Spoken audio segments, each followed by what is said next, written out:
آج اسلام آباد high court کے چیف جسٹس سمیت تمام ججز کو مشکوک خطوط موصول ہوئے ہیں، جسے خود چیف جسٹس عامر فاروق نے دھمکی آمیز قرار دیا ہے۔ جیو نیوز کے نمائندے اویس یوسفزئی کے مطابق عدالتی ذرائع نے بتایا کہ ایک جج کے اسٹاف نے خط کھولا تو اس کے اندر پاؤڈر موجود تھا، ڈرانے دھمکانے والا نشان بھی موجود تھا۔ خط کھولنے کے بعد مذکورہ اہلکار کی آنکھوں میں جلن شروع ہو گئی۔ متاثرہ اہلکار نے فوری طور پر سینیٹائزر استعمال کیا اور ہاتھ منہ دھویا۔ عدالتی ذرائع کے مطابق خط کے متن میں اینتھراکس لکھا ہوا تھا۔ ججز کو یہ خط ریشم نامی خاتون کی طرف سے بھیجے گئے ہیں جنہوں نے اپنا ایڈریس نہیں لکھا۔ اس کے بعد اسلام آباد ہائی کورٹ نے آئی جی اسلام آباد اور ڈی آئی جی کو طلب کر لیا۔ ساتھ ہی اسلام آباد پولیس کی ایکسپرٹس کی ٹیم بھی اسلام آباد ہائی کورٹ پہنچ گئی اور تحقیقات شروع کر دی۔ اس دوران سائفر کیس کی سماعت شروع ہوئی تو دوران سماعت خود چیف جسٹس اسلام آباد ہائی کورٹ جسٹس عامر فاروق نے بتایا کہ ہم تمام ججز کو مشکوک خطوط موصول ہوئے ہیں۔ خطوط میں اینتھراکس کا بتایا گیا ہے، خطوط میں بنیادی طور پر تھریٹ کیا گیا ہے۔ یہی وجہ تھی کہ 8 ڈویژن بینچ کے بیٹھنے میں تاخیر بھی ہوئی۔ اس کے بعد عدالت نے سماعت کل تک کے لیے ملتوی کر دی۔ اس کے علاوہ ججز کو ملنے والے مشکوک خطوط متعلقہ حکام کے حوالے کر دیے گئے ہیں، جبکہ پولیس نے مقدمہ بھی درج کر لیا ہے۔ ایف آئی آر کے مطابق ججز کو بھیجے گئے کھلے ہوئے 4 لفافوں میں سفید پاؤڈر کی آمیزش خطوط پر پائی گئی۔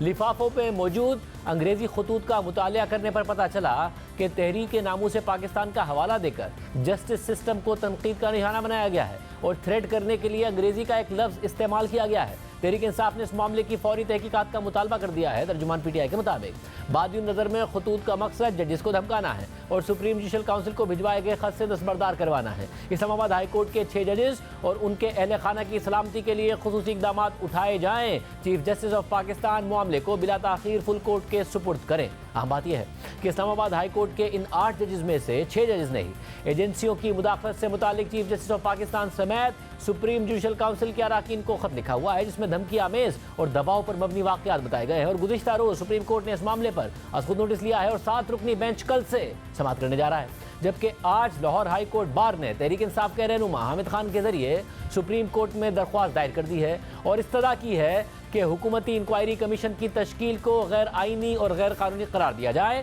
اور سپریم کورٹ کے ججز پر مشتمل کمیشن بنایا جائے۔ اسلام آباد ہائی کورٹ میں آج پیش آنے والی صورتحال پر بات کریں گے۔ جیو نیوز کے نمائندے اویس یوسفزئی ہمارے ساتھ موجود ہیں۔ بہت شکریہ مجھے جوائن کرنے کے لیے، آپ نے سارا معاملہ دیکھا، کور کیا، کیا تفصیلات ہیں، کیا ہوا؟ جی دیکھیں شاہزیب صاحب، یہ آج بڑی غیر معمولی صورتحال تھی۔ سائفر کیس میں بانی پی ٹی آئی کی اپیلوں پر سماعت ہونا تھی، ٹائم فکس تھا 1 بجے کا، لیکن 1 گھنٹے کی تاخیر ہو گئی اور ججز جو ہیں وہ سماعت کے لیے نہیں آ رہے تھے۔ تو جب سماعت شروع ہوئی اس کے بعد ہمیں اس بات کی اطلاع ملی اور پتہ یہ چلا کہ آج جو ڈاک تقسیم کی گئی ہے تمام ججز کے چیمبر میں، گزشتہ روز وہ موصول ہوئی تھی اور آج جب بھجوائی گئی اور اس کو کھولا گیا جو عدالتی عملہ ہے اس کی جانب سے، تو اس میں ایک پاؤڈر نکلا ہے، کیمیکل نما یہ پاؤڈر تھا، سفوف تھا، جس کو لفافے کے کھولنے کے بعد جو متاثرہ عدالتی افسر تھا وہ جو ہے اس نے شکایت کی کہ اس کی آنکھوں میں ایک دم جلن شروع ہو گئی اور اس کو سکن پہ جو ہے وہ اس طرح کا فیل ہونا شروع ہوا۔ اس نے فوراً وہ جو لفافہ تھا وہ پھینکا اور اس کی شکایت کی، منہ ہاتھ دھویا، سینیٹائزر سے سینیٹائز کیا اپنے آپ کو، لیکن جو آنکھوں میں جلن تھی وہ بدستور کافی دیر تک رہی۔ اس نے اس کی پھر شکایت کی کہ یہ اس طرح سے واقعہ ہوا ہے، تو پتہ یہ چلا کہ تمام ججز کو ریشم نامی خاتون کی جانب سے یہ خط بھجوائے گئے ہیں اور یہ خطوط تمام 8 ججز یعنی چیف جسٹس سمیت دیگر جو ججز ہیں 7 ججز، ان سب کے نام یہ خطوط آئے ہیں۔ ایک ہی طرح کی تحریر ہے، تمام ججز کا نام ہے، اسلام آباد ہائی کورٹ کا پتہ اس پہ درج ہے۔ یہ جو خطوط آئے ہیں یہ کسی کوریئر سروس سے نہیں بھجوائے گئے، بلکہ یہ پاکستان پوسٹ جو ہمارا روٹین میں ڈاک کا نظام ہے، سرکاری ڈاک کے ذریعے ان رجسٹرڈ پوسٹ کے ذریعے بھجوائے گئے ہیں۔ 30 روپے مالیت کا ٹکٹ لگا کے یہ بھجوا دیے گئے۔ اس کو جب دیکھا گیا 4 لفافے تو کھول لیے گئے تھے، جبکہ جب دیگر سٹاف جو تھے دیگر ججز کا ان کو بتایا گیا کہ اس طرح کی صورتحال ہے تو انہوں نے وہ لفافے نہیں کھولے۔ چیف جسٹس عامر فاروق کے جو سیکٹری ہیں وہ یہ لفافہ کھولنے ہی والے تھے جب ان کو فون آیا اور یہ بتایا گیا کہ ریشم نامی خاتون کا جو لفافہ ہے وہ آپ نے نہیں کھولنا، اس میں اس طرح کا مسئلہ پایا گیا ہے۔ ججز نے بھی کافی تشویش کا اظہار کیا ہے اس سارے معاملے پر۔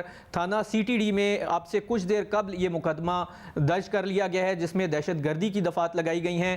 جو اسلام آباد ہائی کورٹ میں ڈاک وصول اور ڈسپیچ کرنے کا ڈپارٹمنٹ ہے، RI ڈپارٹمنٹ، ایڈورٹائزمنٹ اس کے کلر کی مدیت میں مقدمہ درج کیا گیا ہے اور اس نے تمام جو واقعہ ہے وہ اس میں بیان کیا ہے کہ کس طرح یہ ڈاک وصول ہوئی, کس طرح تقسیم کرائی گئی, اور پھر ایک فون آیا انہیں کہ یہ صورتحال ہے. تو باقی تمام جو سٹاف تھا ان کو منع کر دیا گیا کہ جنہوں نے خطوط نہیں کھولے وہ اس کو نہ کھولیں. اور اسلام آباد ہائی کورٹ کے چیف جسٹس عامر فاروق نے بھی یہ کہا ہے آج دوران سماعت کہ یہ ایک تھریٹ ہے جو کی گئی ہے اور کافی تشویش کا اظہار کیا ہے انہوں نے.